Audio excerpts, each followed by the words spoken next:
오늘 계속해서 볼 하나님의 말씀은요, 우리 큐티 본문이죠. 사도행전 16장 우리 33절로 마지막 절까지 말씀 보도록 하겠습니다.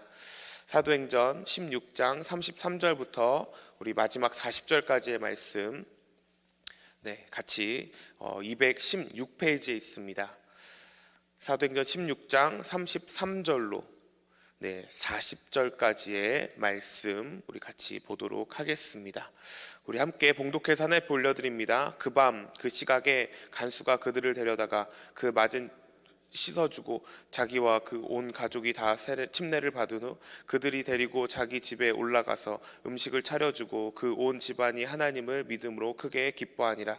날이 새매 상관들이 부하를 보내어 이 사람들 놓으라 하니 간수들이 그 말대로 바울에게 말하되 상관들은 사람을 보내어 너희를 놓으라 하였으니 이제는 나가서 평안히 가라 하거늘 바울이 이르되 로마 사람인 우리도 죄를 정죄하지 아니하고 공중 앞에서 때리고 옥에 가두었다가 이제는 가만히 내보내고자 하느냐. 아니라 그들이 친히 와서 우리를 데리고 가야 하리라 한데 부하들이 이 말을 상관들에게 보고하니 그들이 로마 사람이라 하는 말을 듣고 두려워하여 와서 권하여 데리고 가서 그 성에서 떠나기를 청하니 두 사람이 옥에서 나와 루디아의 집에 들어가서 형제들을 만나보고 위로하고 가니라.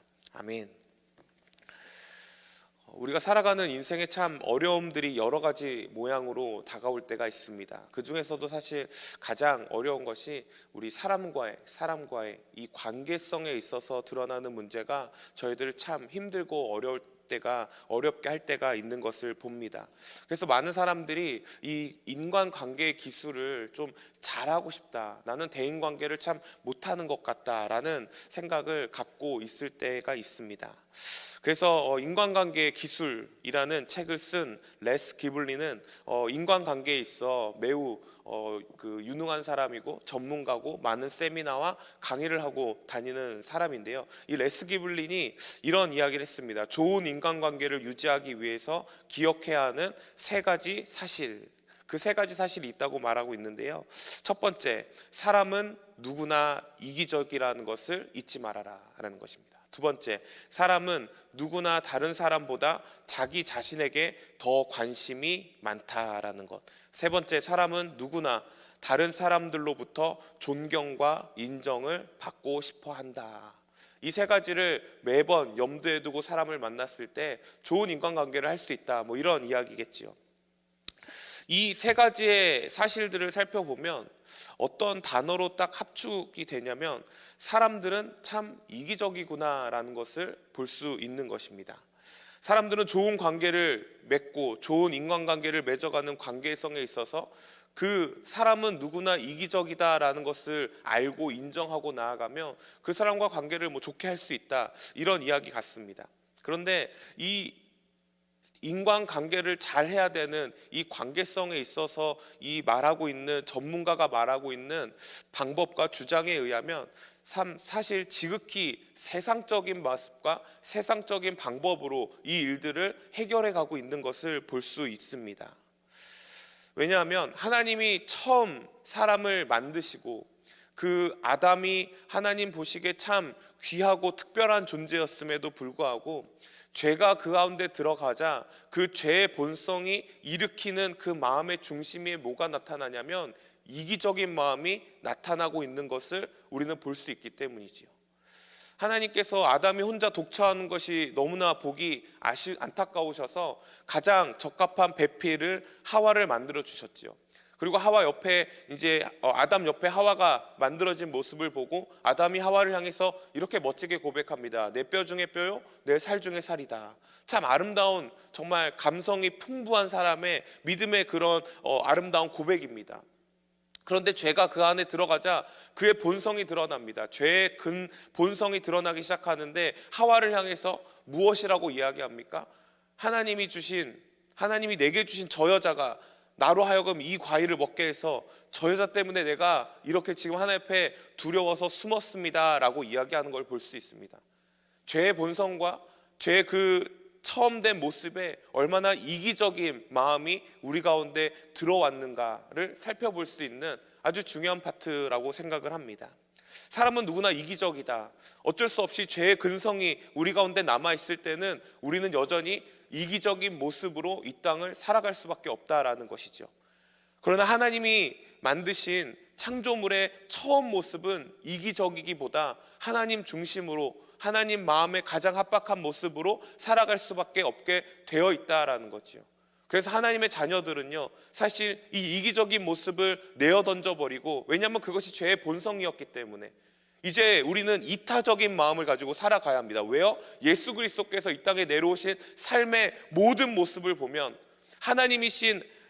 하나님의 아들이신 예수 그리스도가 하늘 보좌 버려두시고 이 땅에 내려오신 것 자체가 자신의 만족과 유익을 구하기 위해서 오신 것이 아니잖아요. 낮고 천한 자들을 위해서, 고아와 과부들을 위해서, 병든 자와 자유함이 없는 자들을 위해서, 억압받는 자들을 위해서 이 땅에 내려오셔서 그들에게 참 자유를 주신, 참 이타적인 사랑을 우리 가운데 십자가에서까지 보여주신 그 사건이 우리들 가운데 삶의 모습으로 쫓아가야 될 삶의 모습이기 때문이겠죠. 그럼 그리스도인들은 어떻게 살아가야 합니까? 이타적인 모습으로 살아가는 거예요. 나 자신보다 이웃을 생각하고 나 자신보다 하나님 중심으로 살아가고자 하는 그 마음의 중심이 우리 가운데 필요하다라는 것입니다. 우리가 너무나 잘 알고 있는 성경 말씀, 이전 것은 지나갔으니 보라 새 것이 되었도다.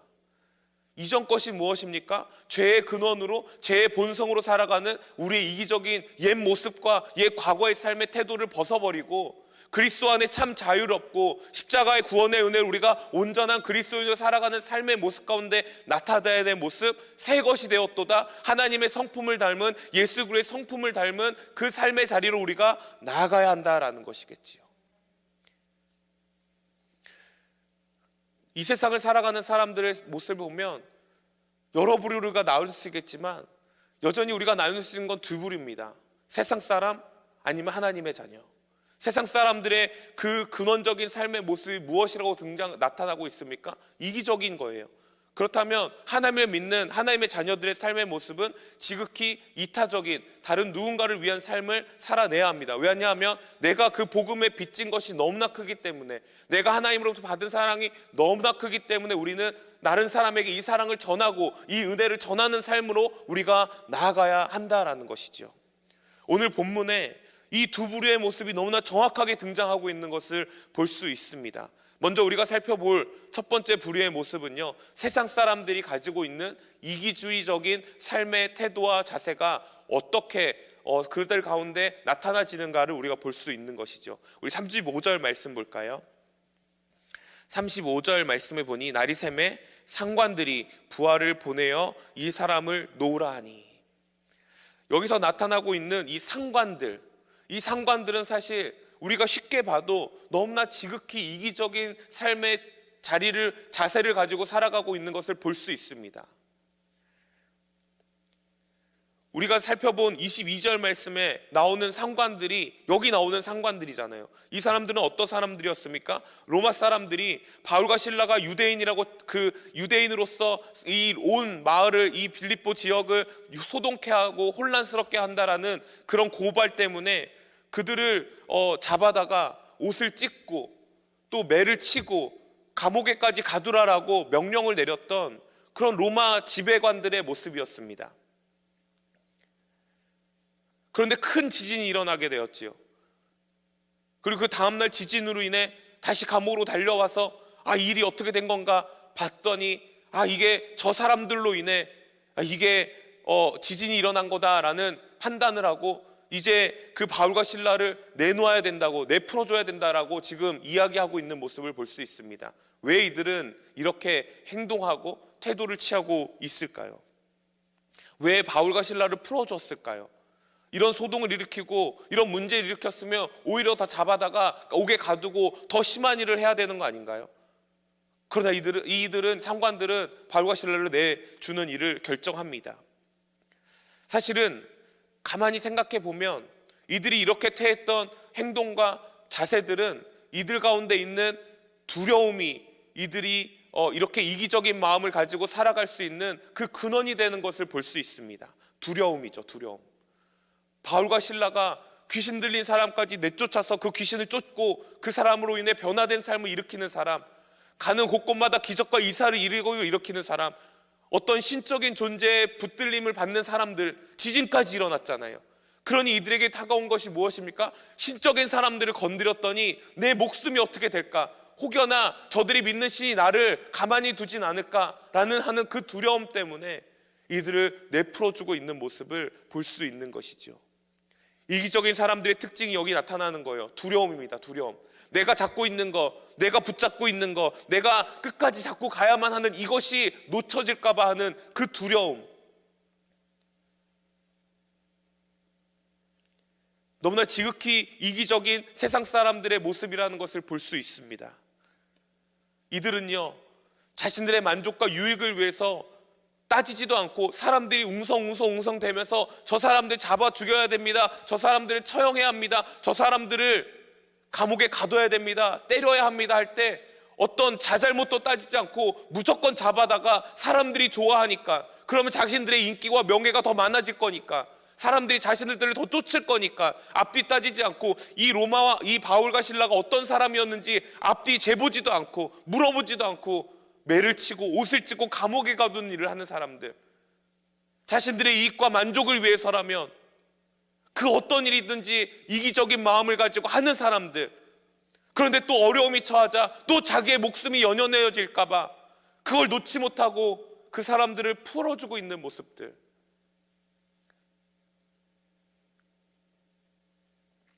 두려움이 그들 가운데 이기적인 삶의 태도가 나타나게 하고 있는 것을 우리는 볼 수 있습니다. 그러나 하나님을 믿는 저희들은 어떤 삶의 자세를 가지고 나아갈까요? 하나님이 우리에게 주신 약속이 무엇입니까? 두려워하지 말라, 겁내지 말라, 내가 너와 함께함이니라. 이 약속을 잠깐만 주시는 것이 아니라 세상 끝날까지 내가 너희와 함께하겠다. 이 놀라운 축복의 약속을 주셨어요. 두려워할 필요가 없는 거예요. 하나님은 항상 하나님의 사람들을 부르시면서 두려워하지 말라라고 말씀하시잖아요. 무서워 떨고 있는 자들에게 두려워하지 말라, 나다라고 다가오시는 분이시잖아요. 세상 사람들은 무엇이 그렇게 두려워서 안간힘을 쓰면서 자신 것들을 지켜내려고 이기적인 마음을 가지고 살아가는지 우리는 알 수 없지만, 우리가 그 모습을 쫓아 살아갈 필요는 없잖아요. 우리 삶의 중심에 있는 이 두려움들을 하나님이 가져가 주신다고, 하나님이 이미 나와 함께 하신다는 그 확신 때문에 우리가 두려워할 필요가 없는 거잖아요. 임마누엘의 하나님, 에베네셀의 하나님, 여호와 이레의 하나님, 그 하나님이 우리의 삶을 이끌어가고 계시잖아요. 우리가 살펴볼 또 다른 부류의 모습들은 바로 이 이타주의, 다른 누군가를 위한 삶을 살아가는 사람들의 모습을 볼 수 있습니다. 먼저는 여기 나타난 간수입니다. 간수. 우리 간수의 이 짧은 이 한 장이 나타나는 이 삶을 보면 참 하루에 많은 일들을 겪은 사람입니다. 어떻게 이런 하루를 내가 보냈지라고 아마 돌아보면서 참 이해가 안 가고 예상치 못한 시간들이 자기에게 찾아온 것을 볼 수 있습니다. 어떻게 보면 생사를 오간 하루였잖아요. 자기 당직 차례가 되어서 감옥이나 지키자 오늘은 그런 한탄스러운 마음에, 어떻게 보면 또 어떤 굳은 결심의 마음에 그 자리에 나왔는데 갑자기 지진이 일어납니다. 예상치도 못한 이 감옥에 갇혀있는 범죄자들이, 죄수들이 탈옥을 할 수 있는 그런 시간들에 놓이자 이 사람이 선택한 것이 무엇입니까? 스스로 목숨을 끊으려고 했던 일이었잖아요. 왜 하필이면 나에게 이런 일이 생겼까? 왜 하필이면 나에게 이런 어려움이 생겨서 난 여기서 죽어야만 하는가? 그렇게 스스로 목숨을 끊으려고 할 때 바울과 실라가 다가가서 그렇게 하지 말라라고, 우리가 여기 있다고, 주 예수를 믿으라, 그리하면 내 집이 구원을 받으리라, 이 놀라운 축복의 말씀을 듣고 그 한마디 말씀 때문에 어떤 인생의 변화가 일어납니까? 죽음을 두려워하던 자가 내가 이 일로 인해, 이 지진으로 인해, 이 죄수들이 풀어남으로 인해 이제 내가 죽었구나 생각하던 인생이 죽음을 두려워하지 않는 인생으로 바뀌는 것을 볼 수 있습니다. 오늘 말씀 보세요. 오늘 말씀 보면 먼저 33절에 그 밤 시각에 간수가 그들을 데려다가 그 맞은 자리 씻어줍니다. 그리고 자기가 온 집이 가족이 침례를 받은 후에 그들을 데리고 자기 집으로 갑니다. 여러분, 이 간수가 할 짓입니까? 지진이 났으면 그 지진난 것들을 다시 메이크업하고 간수들이 그 자리에 있으면 너무나 고마워하면서 너무나 고맙다, 너네 일단 다시 다 들어가라, 철문을 닫고 문짝을 다시 닫고 족쇄를 채우고 그 일을 하는 게 먼저잖아요. 그런데 그 간수들을 데리고 어디로 갑니까? 자기 집으로 가요. 여러분, 집행관들의 그 처벌의 두려움을 갖고 있던 자가 집행관들의 처벌을 이겨내고 간수들을 자기 집으로 데려가는 일을 행합니다. 두려움을 이기는 거예요. 두려움을 극복한 자입니다. 자기 집으로 왜 데려갑니까? 이들을 자기 가족들을 구원하기 위한 주 예수를 믿으라, 이 메시지를 그들을 통해서 전하게 하기 위해서. 내가 받은 십자가의 은혜, 내가 받은 그 구원의 확신이 누군가에게 전달되어지는 이 놀라운 사건의 현장으로 자신의 목숨을 걸며 나아가는 거예요. 구원의 확신이 있는 자들은 그 받은 사랑을 전하게 되어 있습니다. 죽음을 두려워하던 자가 죽음을 극복해내는 놀라운 은혜가 지금 이 간수를 통해서 나타나고 있는 것이죠. 영원히 죽을 수밖에 없는 저와 여러분들을, 죄로 영원한 저주 안에 거할 수밖에 없는 저와 여러분들을 그리스도의 십자가의 은혜가 우리를 살리셨기 때문에 이제 우리는 죽음이 두려운 게 아니에요. 내가 하나님 앞에 억지로 나아가면서 이 일들을 감당하는 게 아니에요. 즐거움과 기쁨으로 그 자리에 나아가는 거예요. 그랬더니 어떤 일이 일어납니까? 그 가족 안에 34절 말씀에 보니 온 집안이 믿는 놀라운 역사가 일어납니다. 잔치가 벌어지죠. 집에 올라가서 음식을 차려주고, 그러면서 마지막에 무엇이라고 말씀하십니까? 크게 기뻐하니라.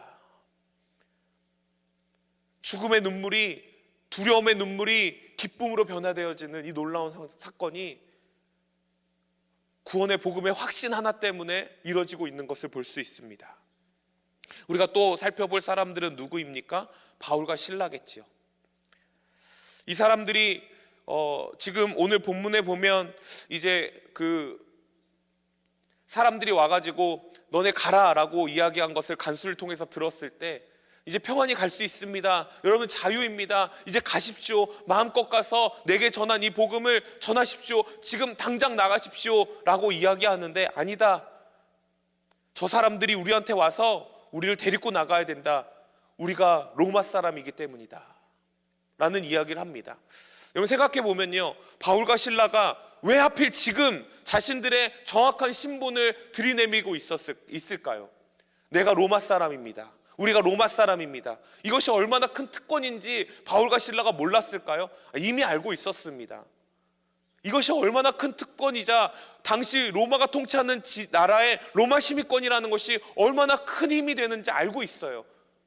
그런데 처음 붙잡혔을 때 많은 사람들로부터 손가락질 당하고, 그래서 고발당하고, 이 집행관들이 와가지고 옷을 찢기고 매를 때리고 감옥에 가두는 그 순간에 왜 이 사람들은 이야기하지 않고, 내가 로마 사람이라는 걸 등장시키지 않고 발언하지 않고 참고 있다가 이제서야 이 이야기를 하고 있을까요? 우리 같으면 바로 얘기했을 거 아니에요. 내가 가진 자랑들, 내가 가진 특권들, 내가 가진 것들, 내가 자랑할 수 있는 것들. 우리 드라마나 이런 거 보면 막 어떤 싸움이 일어날 때 항상 하는 말이 뭐예요? 우리 아버지가 말이야, 우리 삼촌이 말이야, 이런 거 등장하고 자랑시키잖아요. 그런 거 충분히 할 수 있었던 사람이었잖아요. 힘이 없어서였을까요? 매를 맞아서 힘이 들어서 도저히 말할 기운이 없어서? 아니잖아요. 그 밤중에 그들이 기도하고 찬양했잖아요. 이미 맞을 거 맞고, 이미 상처받을 거 상처받고, 손가락질 당하고, 이미 족쇄가 치어져 있는 상황 가운데서 그들 하나님 앞에 기도하고 찬송하는 소리가 분명히 있었다고 얘기하고 있잖아요. 힘이 없어서가 아니었어요. 말할 기회가 없었던 것이 아니었지요. 내가 로마 사람입니다. 그런데 왜 이제 와서 이 이야기를 상관들에게 하고 있는 것일까요?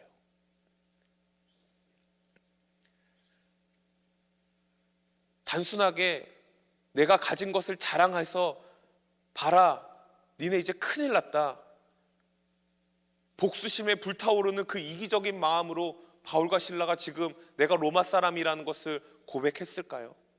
지금까지 살아온 바울의 사역의 일정에 그런 모습이 등장하던가요? 아니라는 거지요. 분명한 이유가 있을 거라는 거예요. 거긴 두 가지 이유가 있습니다. 먼저는요, 빌립보 교회를 위함이었습니다. 빌립보 교회는요, 바울과 실라가 2차 전도 여행을 시작하면서 이제 그 마게도냐에 왔던 그 환상, 나 우리에게 오라라는 그 환상을 쫓아서 갔던 지역입니다. 분명한 하나님의 뜻과 계획이 그 땅 가운데 있었다라는 것을 바울과 실라는 알고 있었습니다. 그 지역에 하나님의 복음이 들어가야 했고 그 지역에 하나님의 교회가 세워져야 했다라는 것을 그들은 알고 있었지요.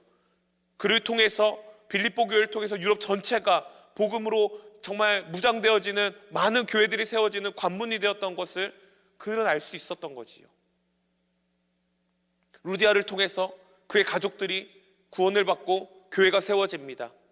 귀신 들린 자가 귀신 쫓아내면서 그를 통해서 또 많은 사람들이 예수를 보게 됩니다. 또 오늘 간수의 집계에 있는 가족들, 그 외에 있는 사람들이 또 한 번 다시 한번 변화되는 사건들, 정말 든든한 교회가 세워지고 하나님의 놀라운 역사들이 부흥이 지진을 통해서라도 이 자신들의 어려움을 통해서라도 나타나고 있는 현장 가운데 내가 로마 사람임을 상관들에게 정확하게 이야기한 것은 이 바울과 실라가 이 지역을 떠나고서라도 언제든지 마음만 먹으면 이 두 사람이 로마 황제에 가서 자신들이 자신들이 부당하게 당했던 이 처단들을 가서 고발할 수 있는 거예요. 상관들은 이것 때문에 얼마나 조마조마하면서 살아갔을까요? 혹여나 바울과 실라가 가서 오늘도 얘기하지 않을까? 그러면서 어떤 일들이 일어날까요? 이들을 핍박할 수 없는 자리로 나아갔다라는 거예요. 세워진 교회들의 교회수를 자신들의 손으로 터치할 수 없는 상황으로 바울과 실라가 만들어 갔다라는 거예요. 처음 붙잡혔던 당시에 이야기를 했으면 오히려 더 큰 심한 핍박과 환란이 그들 가운데 찾아왔을 수 있잖아요. 사랑하는 성도 여러분, 우리가 왜 하나님 주신 사랑 가지고 다른 누군가를 위한 이타적인 마음으로 살아가야 합니까? 첫 번째, 우리에게 주신 이 놀라운 십자가의 은혜와 복음이 내가 자랑할 것이 돼야 되는 이유는 교회를 위해서인 줄 믿으시기 바랍니다. 사랑하는 우리 월성 성광교회, 하나님께서 세워주신 이 아름다운 교회 안에 하나님, 내가 교회를 위해서 하나님 내게 주신 것들을 자랑하겠습니다. 내게 주신 달란트, 내게 주신 물질, 내게 주신 학벌, 내게 주신 모든 것들을 내가 교회를 위해서 자랑하겠습니다. 교회의 안정과 교회의 부흥과 교회의 성장과 하나님 나라의 확장을 위한 일에 내가 사용하겠습니다. 두 번째는요, 이 상관들이 두려워한 가운데 있는 모습을 보면서 우리가 경험할 수 있는 이 두 번째는요, 먼저 이 불법을 행한 자들이라는 마음 가운데 바울과 실라는 그들까지도 용서하는 자리로 나아가는 것을 볼 수 있습니다. 이 상관들은 로마 시민이다라는 말을 듣자마자 다리를 바들바들 떨었을 거예요. 야, 큰일 났다. 우리가 죽었구나. 이제 우리에게 큰 벌이 임하겠구나. 그런데 바울과 실라는 루디아 집으로 갑니다. 로마 황제에게 달려갈 법 하잖아요. 우리 같으면 억울하고 부당한 매를 맞고 감옥에까지 갇혔는데 우리 같으면 로마 황제한테 달려가가지고 내가 로마 시민인데 저들이 앞뒤 좌우 심판하지 않고 재지도 않고 우리를 이렇게 부당하게 처단했습니다. 큰일 날 사건입니다. 그런데 그들은요, 눈에는 눈, 이에는 이가 아니라 루디아의 집으로 갑니다. 그곳에 모여있던 자들에게 하나님이 하셨던 일들을 다시 한번 나타내고 있는 걸 볼 수 있어요. 이 모든 일이 하나님이 하셨던 겁니다. 내가 로마 시민권을 갖고 있어서 이걸 내 힘으로 해결해 볼 수 있었지만, 자, 여러분 보십시오. 하나님이 이 일을 하셨습니다. 지진을 일으키시고 우리가 매맞고 우리가 고통을 당했으나 하나님이 이 일을 우리 가운데 해결해 주시는 분이셨습니다를 고백할 수 있게 하는 거예요. 내가 로마 시민권을 가지고 있었음에도 불구하고 이 일은 내 힘으로 한 것이 아니라 하나님이 우리 가운데 역사하신 사건입니다. 이 상관들도 깨달았겠죠. 저들이 믿는 하나님은 진짜 하나님이구나. 저들이 바라보고 있는, 저들이 전하고 있는 예수 그리스도는 진짜이구나. 두 번째, 우리가 왜 이타적으로 살아가야 합니까? 예수 그리스도를 위함입니다. 정말 하나님이 하신 것들을 믿음으로 고백할 수 있는 자리로 나아가기 위한 것. 오늘 본문에 등장하는 두 부류의 사람들, 이기적인 세상적인 사람들과 이타적인 그리스도인들, 우리가 어떤 삶의 자리로 나아가야 할까요? 사랑하는 성도 여러분, 오늘 우리에게 주어진 하루를 우린 동일하게 살아갈 것입니다. 세상이든 가정이든 직장이든 어느 환경에서든 우린 처한 환경에서 내 중심, 이기적인 마음이 아니라 그리스도의 복음의 빚진 자로서 교회를 위해서, 하나님 나라를 위해서 하나님이 하셨습니다를 고백되어지는 그 놀라운 사건의 현장에 저 여러분들이 쓰임받기를 예수님의 이름으로 축복합니다.